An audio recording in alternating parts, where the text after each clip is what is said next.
99.3 Nigeria Info. Good morning to you, Lagos, Nigeria. Welcome to the second part of Dailies today. I'm Sheriff Quadry. And I'm Jimi. Disu. Good morning. Right. We're streaming this show on Facebook and on YouTube, which means you can watch on your devices, on your TV. That's Nigeria Info 99.3 on the two platforms. Let's start with this story here.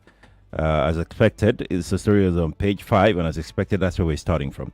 Buhari Tinubu sets up 9-man committee as burial holds today.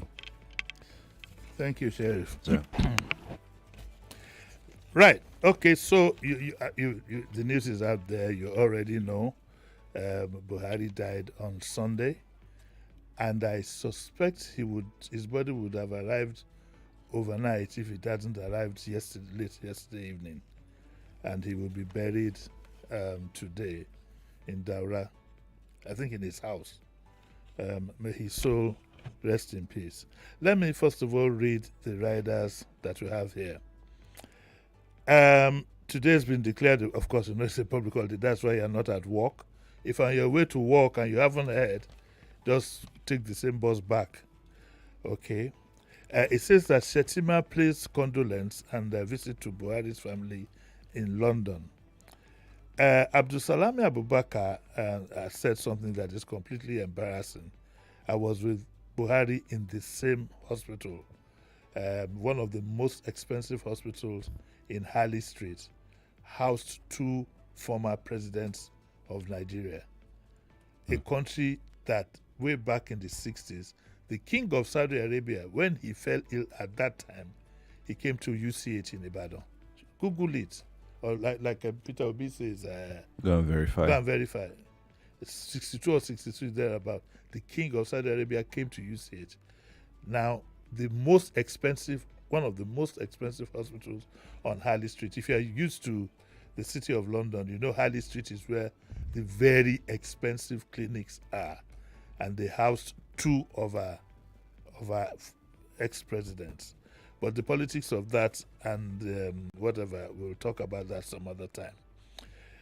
It also says that the presidency postpones special FEC. NAS suspends all legislative activities till July 22nd. I wonder why they are taking that long. They could have just taken a day off and continued business as usual. I know we have to honor the dead, but this is a bit of a stretch. And I suspect that part of this is because it gives the National Assembly leadership to appeal the case against Natasha. So there'll be no incident of her trying to find her way into the house. By the 22nd, the case will be on appeal. And hopefully they might have gotten an injunction or whatever to restrain her from doing so. Otherwise, I don't see the justification because Buhari died. You'll go on break from now to the 22nd. That's my suspicion. I said suspect. That's Khan, Amechi, Oshomole, Saraki, Marwa, Oladwepo, Hashim, others pay tribute. And Buhari left indelible imprints on the page of national history. Okay, so I'm sure everybody is wondering what I think. When I said I was in shock yesterday, I'm not saying like the Ogun State governor said that he was in shock to hear an 83-year-old man pass who had been ill. I think when we write these condolence messages, we should be more realistic and more human. If a man of 83 dies, you don't say you're in shock. But I was shocked, not because Buhari died, but I was shocked at the reactions. Not because I didn't believe in those reactions, but I was shocked at the barrage of anti-Buhari sentiments that were expressed in the social media for various reasons. And it opened my eyes. Let me confess that I'd always been a Buhari fan. But I just wish that after his tenure as a military president, he didn't step into the murky waters of politics, because I believe, at the very least, in being polite, that it demystified him. And that demystification happened to me yesterday. My eye just opened. and it's very sad that the Buhari I grew to know way back in 83, had he been at that time, had he been president or head of state for at least 6 years or 7 years, this country wouldn't have been the same. But the Buhari that came, apparently into, and I was one of those that campaigned for him, and all the theories that I put, none of it worked. None of it worked. So yesterday my eyes opened, and I knew I could now understand the anger of most Nigerians. What they didn't say, but was implied, was that he laid the foundation for the problem we are in now. Whether you like it or not, he laid the foundation for the problem we are in now. And something tells me, and I'm strongly of the view, that the current problem we are in now could have been averted had he been the same Buhari that we grew to know when he was military head of state. I leave you to expand that sentence in any manner that you feel. Buhari did some of us in, but again, that I will not expand, because the current crisis we're in, for example, could jolly well have been averted. And it's funny that the same people that he aided to put us in this mess are the same people who now packed everything and put it in his laps. You remember that those in government now keep saying that, if the current president hadn't done this and that, the previous government had laid a bad foundation, and so on and so forth. All said and done, my view is that I don't know where the leadership of this country that will carry us forward. I am at a dilemma as to where it might come from.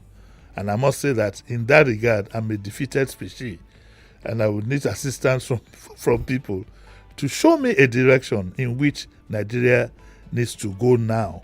Who is that person? Who are this group of persons that can take us out of this current mess? At 9 o'clock, I've stepped down what I wanted to do before, and we'll be talking about the Buhari phenomenon that will involve you too. Okay, so we'll be able to expand it at that moment. But may his soul rest in peace. I found it remarkable that his wife claimed that he told her that he should ask Nigerians to forgive him. It's very difficult to forgive somebody who you perceive has given you pain when you are still in that pain. Let's be honest, let's be adults and not be hypocrites. It's very, very difficult. It's going to be difficult for the majority of people who express themselves to forgive Buhari for where they perceive he has put them. But as they say, the show must go on. We hope we too will learn. I've learned my lesson, and I hope other people too have learned their lesson, placing their hope. But how do you do it? You judge people by their past experience. Imagine me as a young journalist then. We had a head of state who went after all corrupt persons. You don't want to know how I felt on that particular day when we woke up. Remember, there was no social media, so you heard in the news. Woke up and heard that Buhari had put Diko in a crate, where anywhere you go, we are going to come after you. When I remember things like war against indiscipline, I remember the case of the law against drug trafficking was death. People queuing, war against indiscipline, all kinds of things. If we had gone the long mile, 6, 7, 8 years, you people, some of you younger ones don't know what it was like, for example, to take a bus way back then. It's every man for himself and God for us all, and pickpockets had a field day.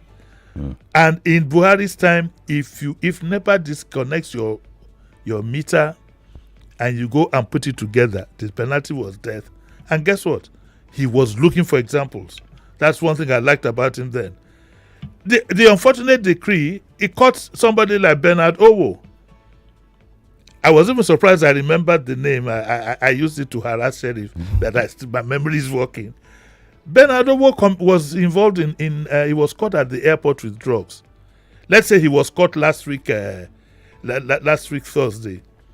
By this week, a new decree came out that said that if you were involved in drugs, the penalty was death. And guess what? That's what happened to Bernardo. He was killed.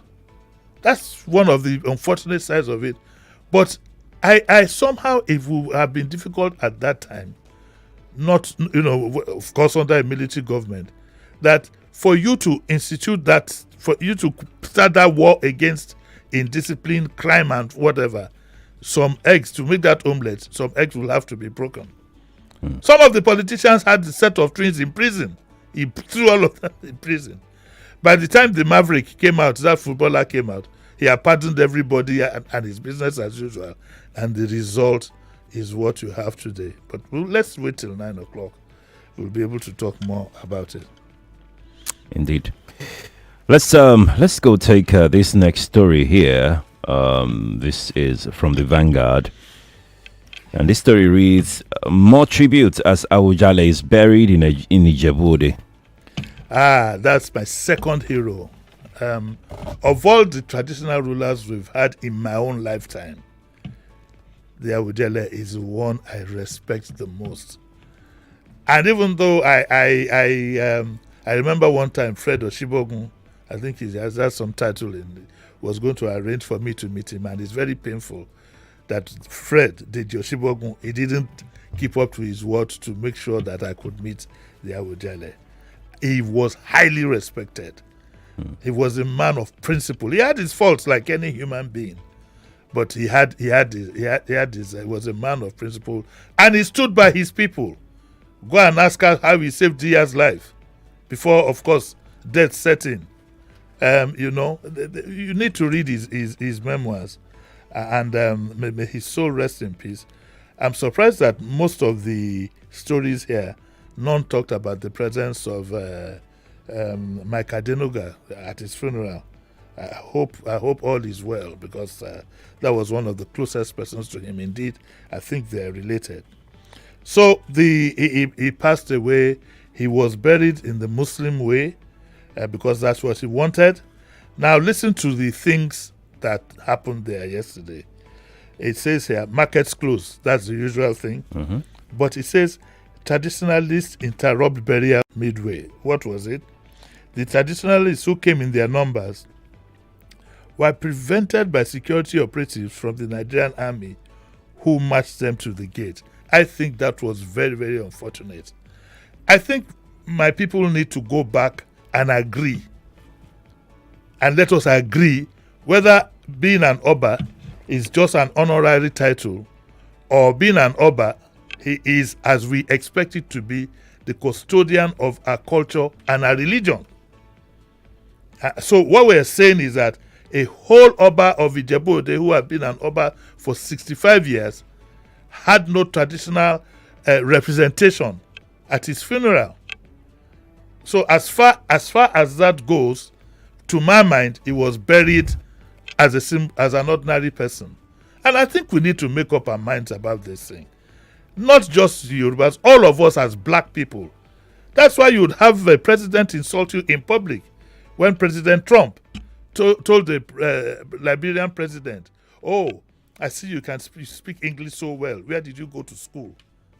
It's because we have refused to strengthen our own culture. I believe very strongly, I have to say this thing in Yoruba, I'm so sorry. Awoni Sheshe is the Sheshe people that run the traditional stool. And so it should be. And so it should be. We shouldn't run away from these things. And to hear that they were turned back,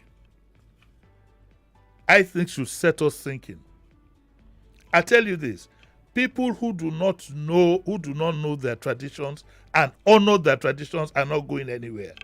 Look at the Indians.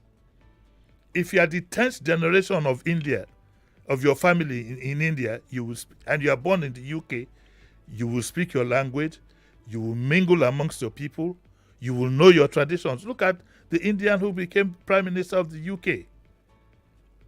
What's his name now again? I've forgotten the name. Look at he when it was time for there's this thing that they do, some traditional thing that they do. In 10 Downing Street, he did it. Why do we throw our identity away?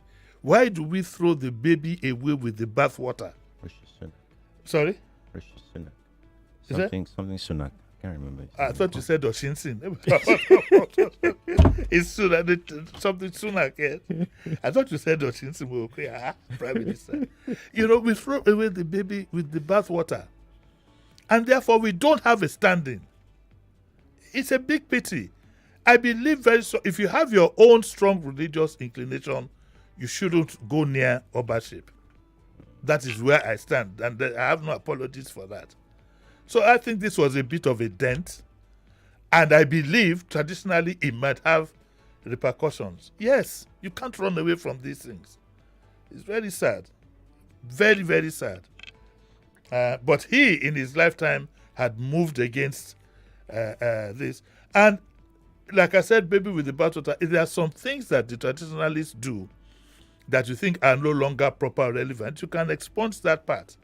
But to hear that an Oba is being buried, and the traditionalists were, if I saw the video of some, they came with Shaki and everything, they were turned back and sent away by soldiers. It's very, very unfortunate. The black man is doing himself small by small to use local languages. Local language. Anyway, he described there that he spoke truth to power. My good friend, Senator Gbenga Daniel, said so. And Gani Adams says that Oba Adetono symbolizes cultural preservation. Uncle Bodejo says that he displayed humility and flamboyance. I don't like that word, he displays flamboyance. Flamboyance looks trivial. I wish he had used another word to say that the Oba displayed flamboyance. But he was an Oba and an Oba in the real sense. And wasn't, because flamboyance is the offensive thing that we have now. Oh, our Obas are fashion icons, exhibiting many wives, exhibiting health, wealth, some of them from only God knows where, chasing after Rolls Royce, sometimes for some of them almost becoming a nuisance in public, across the board. Anyway, so Gani Adams says that Oba Adetono was a symbol of unity and cultural preservation. Southern senators say that he was an advocate for good governance, and he was also a great philanthropist. Yeah, we have an inside story there. Okay, let's see. Yep. So this story here is on page 8 of the Vanguard. Okay, so there you go. It reads, visa overstay. U.S. threatens Nigerians with deportation. Permanent travel ban. This wahala is too much. I think we must learn to stay in our country or go someplace else. It goes back to what I was saying. Africans must develop that pride. Why you keep targeting every time you say Nigerians are this and Nigerians are that? It's high time we reset our minds. I mean, it's unfortunate. How can I feel happy reading a story here that says that the United States of America has warned Nigerians about overstaying the authorized period granted in their visa, saying that such violation will result in deportation and probable permanent travel ban. It's high time we could say to them, so what? And we stay back. It says the U.S. mission in Nigeria announced this yesterday in a post on its X handle. For those of you who believe in all these things, it says that if you remain in the United States beyond your authorized period of stay, you could be deported and you could face a permanent ban on traveling to the U.S. in the future. I think it's high time we did something about this. I think it's high time we really did something about it. And it says that the U.S. announced an update on its visa reciprocity policy for Nigerians, limiting the non-immigrant and non-diplomatic visa to 3 months single entry, citing reciprocity policy, visa overstay, national security, and wrong documentations as part of the reasons. Nigerians too learn to have some self-respect. A full-grown adult with a master's degree finds it difficult to fill a visa form. Then you have to go and get some consultant somewhere to help you fill the form. I don't get it. And it's because you want to dabaru everything in the form. The funny thing that most people don't know, if you don't know, let me tell you, every single full stop you have in your form is displayed at your point of entry. I remember my friend, I don't want to mention his name, who by the time he got to the US, he had forgotten the name, because he's not married. He had forgotten the name that the consultant put in as his wife. Yeah. So, oh my God. so the gentleman at the border point said, when he saw that he was over, he said, I'm going to ask you one last question. If you miss it, I'm going to bring you in for perjury. You will do time in the States, and when you finish your tenure, your prison, my friend today said, let me just go back. And he came back. People were surprised in the neighborhood, and he came back. Let's start having some sense of pride. Let's contribute to the development of our own country. We must, a human being must have respect for himself. You know, and this is very, very disheartening.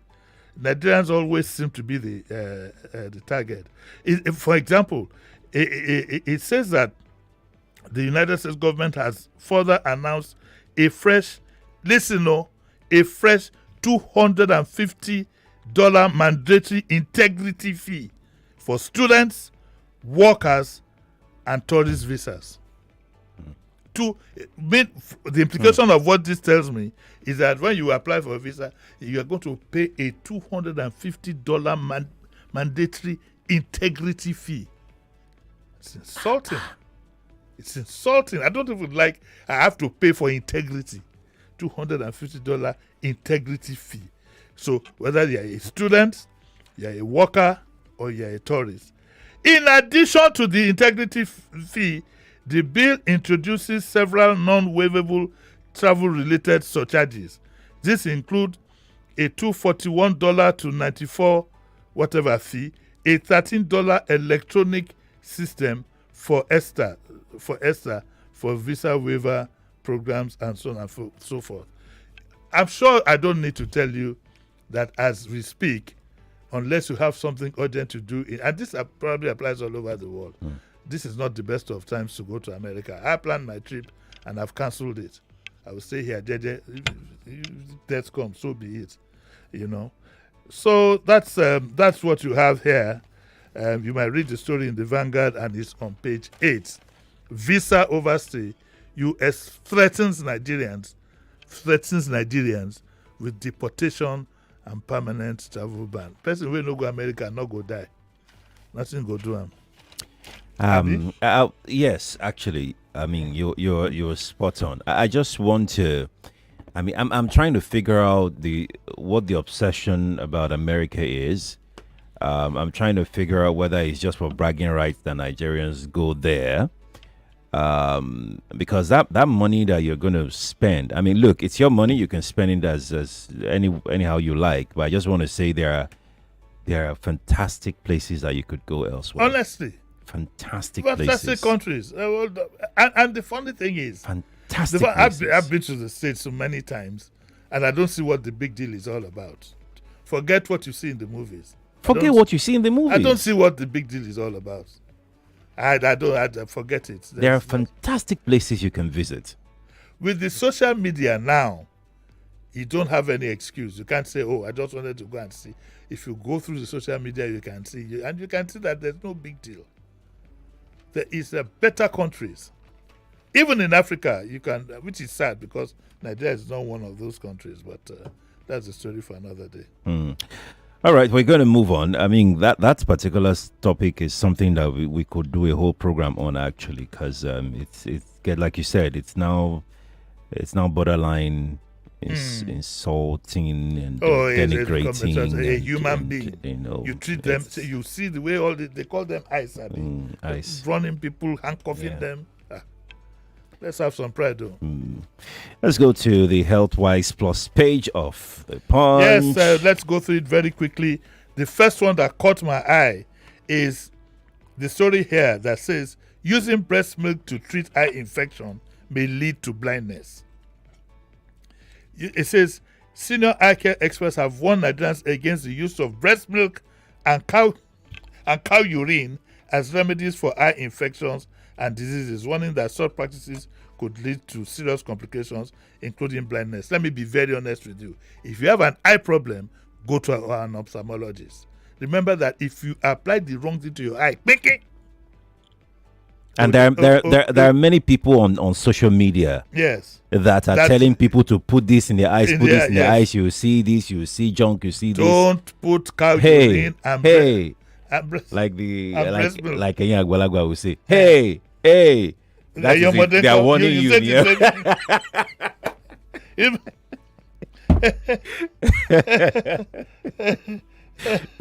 So you are told though. Okay.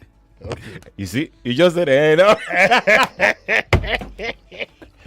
Let me repeat for the last time. Don't put breast milk or cow urine. How can you put cow urine in your eyes? Damn.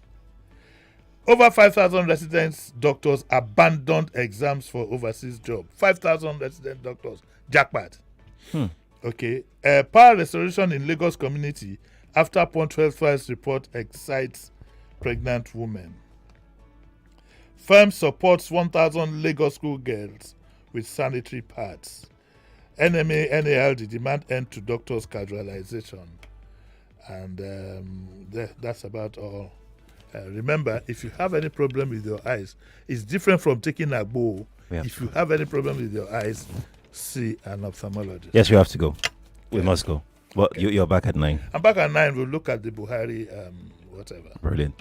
Lagos Kofi is back now with the continuation of the morning crossfire. Stay here with us on Nigeria Info 99.3.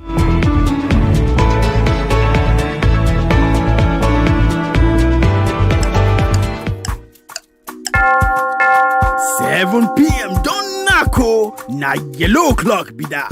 Yes, so better don't come as the MTN Mega Billion promo don't land and your number fit win up to 5 million naira jackpot every Monday to Friday and up to 10 million naira jackpot every Saturday. Just dial star 99.3 Nigeria Info. We are more than just radio.